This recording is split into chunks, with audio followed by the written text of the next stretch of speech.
మొత్తం ప్రతి ఒక్క అవయవం కూడా మనకి ఎవరిచ్చారండి? దేవుడైనా మనకి ఇచ్చింది. అవునా? ఇదంతా కూడా ఏర్పరచడానికి మనకి దేవుడు ఏ రీతిగా చేశాడు అంటే, ఒకసారి కీర్తన గ్రంథం చూడండి. కీర్తన గ్రంథం 34వ అధ్యాయం 13వ వచనం ఒకసారి తీయండి.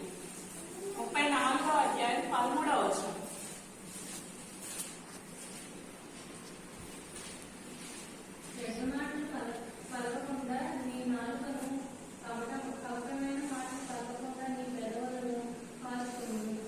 చెడ్డ మాటలు పలకకుండా నీ నాలుకను, కపటమైన మాటలు పలకకుండా నీ పెదవులను కాచుకోను.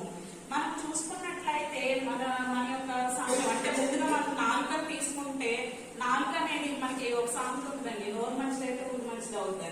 అవునా కదా?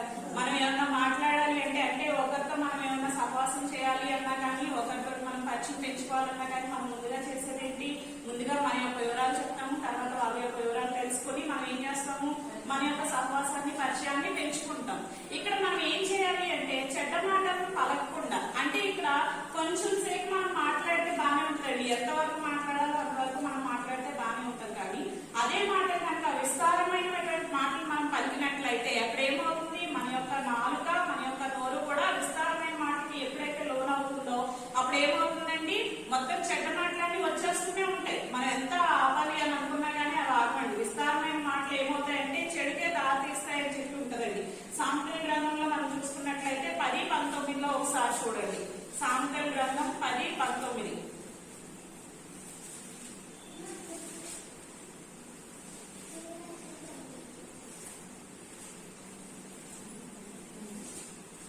పదో అధ్యాయం 19వ వచనం.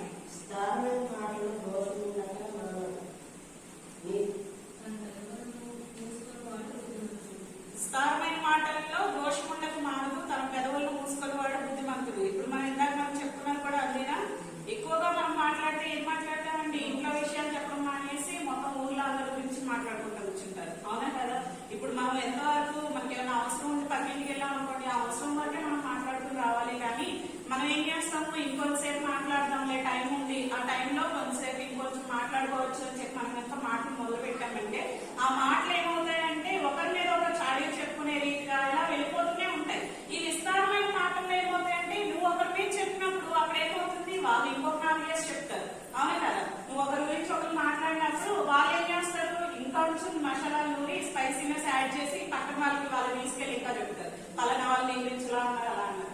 నీకు నిజంగా అంత సమయం మాట్లాడుకునేంత సమయమే ఉంటే కనుక నీ నోటితో దేవుని స్తుతించాలే కానీ, నీ నాలుకను దేనికి వాడాలి? దేవుని నామాన్ని మహిమపరచడానికి వాడుకోవాలి. కానీ అంతేకాని విస్తారమైన మాటలు మాట్లాడి ఇలాంటి దోషాలని మాట్లాడుకోవడం కాకుండా మన యొక్క సమయాన్ని, మన యొక్క అవయవాలని కూడా దేవుని నామాన్ని మహిమపరిచే విధంగా మనం సద్వినియోగం చేసుకోవాలి. మన శరీరాన్ని దేవునికి సమర్పించుకోవాలి అని చెప్పి దేవుని యొక్క వాక్యం సర్విస్తుంది అని చెప్తున్నాడు. అదే రీతిగా యోబు గ్రంథం చూసుకున్నట్లయితే యోబు 31వ అధ్యాయం 1వ వచనం ఒకసారి చూడండి. యోబు గ్రంథం 31వ అధ్యాయం 1వ వచనం. నేను నా కన్నులతో నిబంధన చేసుకుంటుని. ఎందుకు నిబంధన చేసుకున్నారు అంటే ఇక్కడ మనకి మన యొక్క కన్నులు ఈ రోజుల్లో మనం చూసుకున్నట్లయితే అండి, ఎంతసేపు చూసినా కానీ స్క్రీన్ టైం ఎక్కువైపోతుంది. ఫోన్ ఎంతసేపు చూసినా కానీ ఫోన్ చూస్తూనే కూర్చుంటున్నారు. కానీ నువ్వు నీ కళ్ళు దేవుడు సృష్టించినప్పుడు, దేవుడు మన కళ్ళుని చాలా శ్రేష్టమైనటువంటి ఒక అవయవంగా దేవుడు సృష్టించాడు. నీ ట్రాన్స్ప్లాంటేషన్ చేయాలి అంటే కనుక కొన్ని లక్షలు ఖర్చు అవుతుంది. అవునా కదా? అలాంటి కన్నుతో నువ్వు ఏం చేస్తున్నావు? దేవునికి నిబంధన చేసుకోవాలి. ఏ రీతిగా నిబంధన చేసుకోవాలి అంటే దేవుని యొక్క వాక్యాన్ని చదువుకోవడానికి నీ కన్నులు ఉపయోగించాలి. లేదంటే దేవుడిని చూడటానికి మాత్రమే నీ కన్నులు ఉపయోగించుకోవాలి. కానీ వ్యర్థమైనటువంటి వాటిని, అంటే ఇప్పుడు మనం చూసుకున్నట్లయితే ఇంట్లో కూర్చొని ఏం చేస్తారంటే ఎక్కువ టైం ఖాళీలో ఉంటే టీవీ పెట్టుకుని సీరియల్ చూస్తానే ఉంటారు. ఒక సీరియల్ మొదలు పెడితే ఆపరండి. అవునా కదా? అదేదో సీరియల్స్ చెప్తానే ఉంటారు, వస్తానే ఉంటాయి. సాయంత్రం 6 దగ్గర కూర్చుని రాత్రి 10 వరకు వస్తానే ఉంటాయి వరుసనే. ఒకటి మొదలు పెట్టి సరే కొంచెమే చూద్దామని చెప్పి కూర్చుంటారు. కానీ అదేమవుతుంది? రోజు వాళ్ళ వ్యసనం కింద మారిపోద్ది. సీరియల్ ఒక రోజు చూసి ఆపేరండి ఎప్పుడు కూడా. అవునా కదా? అది వ్యసనం కింద మారిపోతూ ఉంటది. నీ కన్నులతో నువ్వేం చూస్తున్నావు? సీరియల్ చూడడానికి మనకి దేవుడు కళ్ళు ఇచ్చింది కాదు కదా? సినిమాలు చూడడానికి, ఫోన్ చూసుకుంటూ కూర్చోడానికి దేవుడు మనకి కళ్ళు ఇచ్చింది కాదు. మన యొక్క కంటితో మనం